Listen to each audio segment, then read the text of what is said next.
আজকে আমার রান্না কমপ্লিট হয়নি, তাই আমাকে তো ভিডিওটা পোস্ট করতে হবে, দেরি হয়ে যাচ্ছে। তো দেখো আমি এখানে মাছের ঝোল বসিয়েছি, সে ঝোলটা ফুটছে। আর এটা হচ্ছে চিতল মাছ। তো এবার ঝোল ফুটছে, আমি মাছটা ছেড়ে দেই।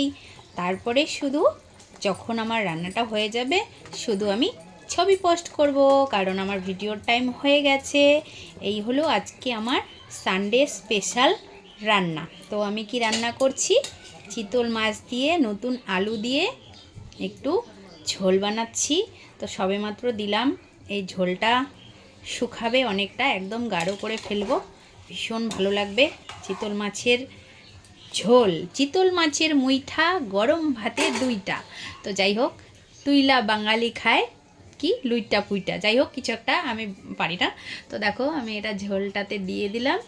আর রান্না করেছি এই দেখো, কাতল মাছের মাথা দিয়ে, গাজর দিয়ে, মটরশুঁটি দিয়ে ডাল, মুগ ডাল বানিয়েছি। এই যে মাথা দিয়ে, গাজর দিয়ে, মটরশুঁটি দিয়ে মুগ ডাল করেছি। আর এই যে চিতল মাছের ঝোল।